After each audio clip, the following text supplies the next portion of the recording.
শুভ সন্ধ্যা বন্ধুরা।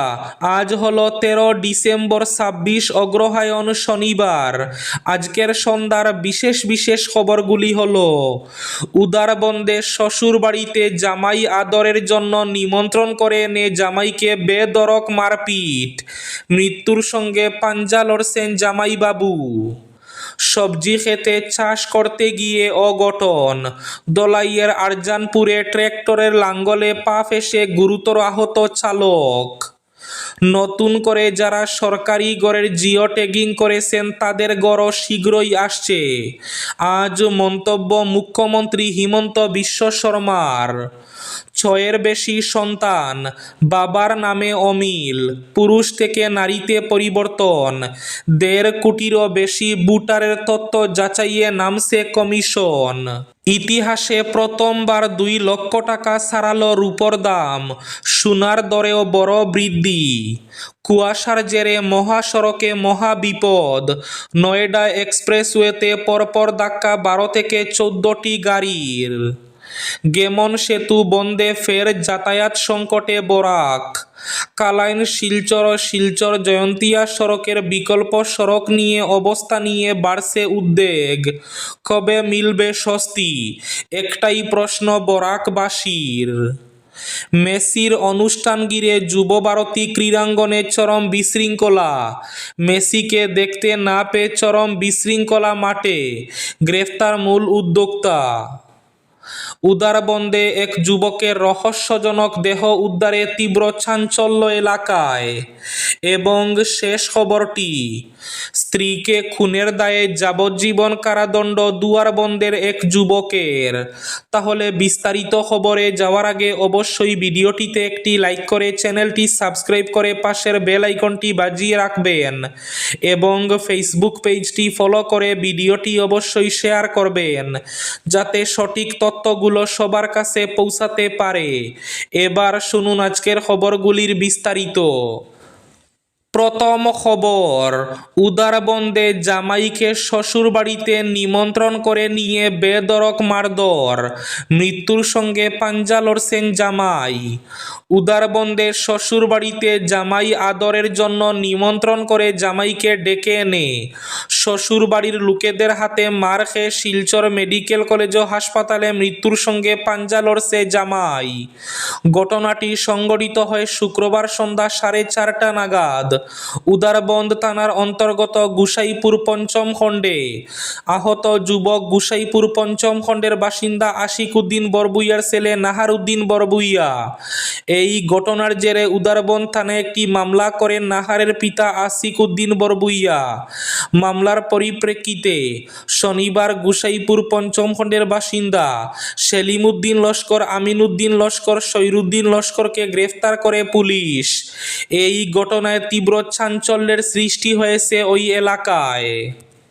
সবজি খেতে চাষ করতে গিয়ে ভয়ঙ্কর অঘটন, দলাইয়ের আরজানপুরে ট্রাক্টরের লাঙ্গলে পা ফেঁসে গুরুতর আহত চালক। চাষের সময় একটি ফিশারির পাড়ের ডালু জায়গায় নামতে গিয়ে পাওয়ার টিলারটির উপর নিয়ন্ত্রণ হারান তিনি। পরিস্থিতি সামাল দিতে গিয়ে কিংকর্তব্য বিমূঢ় অবস্থায় অসাবধানতাবশত চালু থাকা লাঙ্গলে আটকে যায় সাব্বির আহমেদ নামের এক যুবকের পা। দীর্ঘ 2 ঘন্টা প্রচেষ্টার পর আশঙ্কাজনক অবস্থায় তাকে উদ্ধার করে শিলচর মেডিকেল কলেজ ও হাসপাতালে নিয়ে যাওয়া হয়। ঠিক একইভাবে বিগত সপ্তাহে সুনাইয়ের সোনাবাড়িঘাটে বরাকপাড়ে এরকমই এক দুর্ঘটনায় এক চালকের 2টি পা ক্ষতবিক্ষত হয়। বর্তমানে সে গৌহাটি মেডিকেল কলেজে চিকিৎসাধীন। 6-এর বেশি সন্তান, বাবার নামে অমিল, পুরুষ থেকে নারীতে পরিবর্তন, 1.5 কোটিরও বেশি ভোটারের তথ্য যাচাইয়ে নামছে কমিশন। কোথাও ভোটারের চেয়ে তার বাবা মা মাত্র 15 বছরের বড়, কোথাও আবার ঠাকুরদা বা ঠাকুরমার চেয়ে ভোটার 40 বছরেরও ছোট নয়। মাঝে এক প্রজন্ম ব্যবধানের পরেও বয়সের ফারাক 40 বছরের কম। কোথাও ভোটারের সঙ্গে তার বাবা মায়ের বয়সের ফারাক 50 বছরের বেশি। আবার অনেক জায়গায় বদলে গিয়েছে বাবার নামই।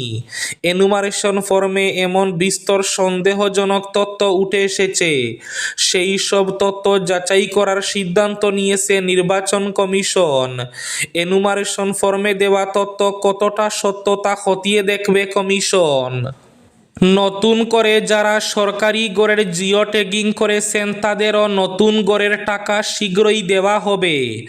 আজ মুখ্যমন্ত্রী হিমন্ত বিশ্ব শর্মার ঘোষণা, যারা নতুন করে সরকারি গড়ের জিও ট্যাগিং করেছেন তাদেরকে নতুন করে সরকারি গড় বন্টন করা হবে। তবে সরকারি গড়ের প্রথম কিস্তির টাকা পাওয়ার পর এই টাকা সঠিকভাবে ব্যবহার না করলে দ্বিতীয় কিস্তির টাকা আসবে না। দ্বিতীয় কিস্তির টাকা সঠিকভাবে ব্যবহার না করলে তৃতীয় কিস্তির টাকা আসবে না। আজ কড়া বার্তা মুখ্যমন্ত্রী হিমন্ত বিশ্ব শর্মার। কুয়াশার জেরে মহাসড়কে মহাবিপদ। নয়ডা এক্সপ্রেসওয়েতে পরপর ধাক্কা 12 থেকে 14টি গাড়ির। দৃশ্যমানতা নেমে গিয়েছিল শূন্যতে। আজ শনিবার সকালে এক ভয়াবহ দুর্ঘটনার সাক্ষী থাকল ঘন কুয়াশা এবং ধোঁয়াশার চাদরে ঢাকা দিল্লি রাজধানী এলাকা। ইস্টার্ন পেরিফেরাল এক্সপ্রেসওয়ে অর্থাৎ কুণ্ডলী গাজিয়াবাদ পালওয়াল এক্সপ্রেসওয়েতে দৃশ্যমানতা নেমে এসেছিল শূন্যে, যার জেরে একে অন্যের সঙ্গে ধাক্কা খেল 12 থেকে 14টি গাড়ি ট্রাক।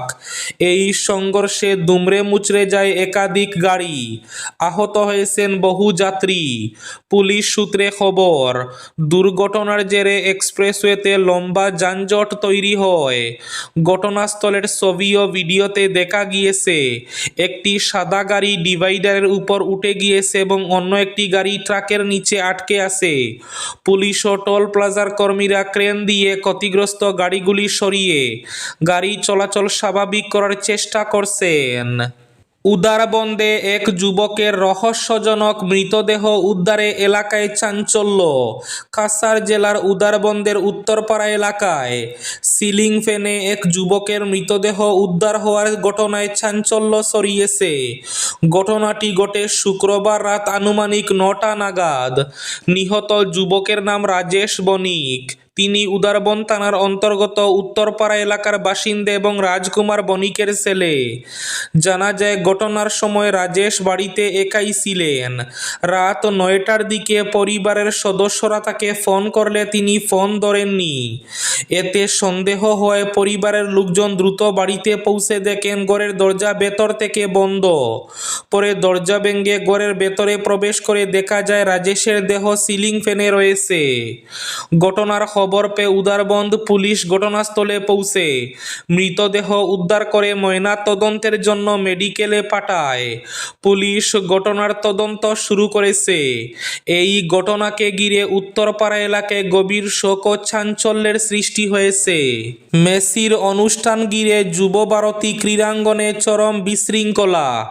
মেসিকে দেখতে না পেয়ে চরম বিশৃঙ্খলার মাঠে গ্রেফতার মূল উদ্যোক্তা। দর্শকদের খুবই হতাশ যুব ভারতী। অভিযোগ, মাঠে মেসির সঙ্গে এত ভিড় ছিল মেসিকে দেখতেই পাননি দর্শকরা। মাঠের মাঝে মেসিকে ঘিরে এত ভিড় যে গ্যালারি থেকে দেখাই যায়নি। সেই রাগে জলভর্তি বোতল মাঠ লক্ষ্য করে ছুড়ে মারা হয়। ফলে নির্ধারিত সময়ের আগেই মাঠ ছাড়েন মেসি। তাকে কনভয় করে বাইরে নিয়ে যাওয়া হয়। মাঠে চরম বিশৃঙ্খলার সৃষ্টি হয়। মাঠে বোতল পড়তে থাকে, পরপর চেয়ার ছুড়তে থাকে, হু হু করে মাঠে ঢুকে পড়েন দর্শকরা। মেসির সমস্ত পোস্টার ছিঁড়ে মাঠের মধ্যেই ফেলা হয়। গোট ইন্ডিয়া ট্যুরের যত পোস্টার ছিল সব ছিঁড়ে ফেলা হয়। দর্শকদের অভিযোগ, এত টাকা দিয়ে টিকিট কেটেও কেন মেসিকে দেখা গেল না। সেই ক্ষোভ থেকেই ছুড়া হলো বোতল। এমনকি মাঠে ঢুকে গোল পোস্টে ভাঙার চেষ্টা করা হয়। গ্যালারি নিমিষে ফাঁকা হয়ে যায়। মাঠে ভরে যায় দর্শকে। পরিস্থিতি পুরোপুরি নিয়ন্ত্রণের বাইরে চলে যায়। যুব ভারতীর অবস্থা বর্তমানে শোচনীয়। শাহরুখ খান মাঠে এসেছিলেন অনুষ্ঠানে অংশ নেওয়ার জন্য, কিন্তু তার আগেই তিনি ফিরে গেলেন। পুরোপুরি ভেঙে ফেলা হয়েছে যুব ভারতীর ডাগআউট। স্ত্রীকে খুনের দায়ে যাবজ্জীবন কারাদণ্ড দুয়ারবন্দে যুবকের। স্ত্রীকে খুনের দায়ে যুবককে যাবজ্জীবন কারাবাসের সাজা শুনালো কাছাড়ের এডিশনাল সেশন জজ বঙ্কিম শর্মার আদালত। সাজাপ্রাপ্ত যুবক অপন দাস, বয়স 31 বছর, দুয়ারবন্দ এলাকার নিউ বাগাবাহারের বাসিন্দা। অপন তার স্ত্রী কল্পনা দাসকে খুন করে 2020 সালের 17 জুন। নিউ বাগবাহারের বাসিন্দা অপন ওই এলাকারই অন্য একজনের বাড়ি দেখাশোনার সূত্রে পরিবার নিয়ে ওই বাড়িতে থাকত। ঘটনার দিন সকালে কোনো কারণবশত পত্নীর সঙ্গে তার বিবাদ বাধে।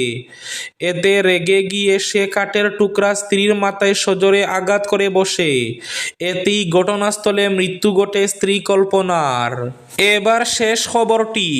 ইতিহাসে প্রথমবার 2 লক্ষ টাকা ছাড়ালো রূপোর দাম।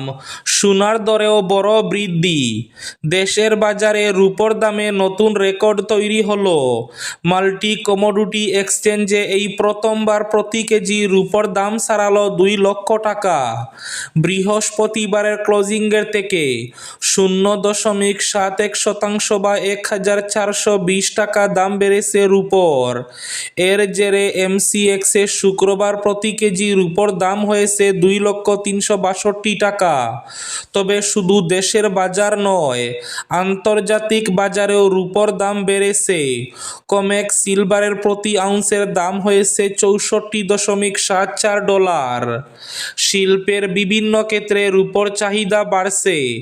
বিশেষজ্ঞদের একাংশ জানাচ্ছেন, সোনার প্যানেল, বিদ্যুৎ, চিকিৎসা সহ একাধিক ক্ষেত্রের যন্ত্রপাতি তৈরির ক্ষেত্রে প্রযোজ্য হয় রূপোর। ফলে শিল্প ক্ষেত্রের যোগান মেটাতে আরও দামি হচ্ছে রূপোলি ধাতু। এদিকে সোনার দামও বৃদ্ধি পাচ্ছে। প্রতি 10 গ্রাম পাকা সোনার দাম পৌঁছেছিল 1,32,000-এ। দিনের শেষে 24 ক্যারেট সোনার প্রতি 10 গ্রামের দাম হয়েছে 1,34,513 টাকা। এই ছিল আজকের সন্ধ্যার বিশেষ খবরগুলি। ভিডিওটি অবশ্যই লাইক করে শেয়ার করে দেবেন।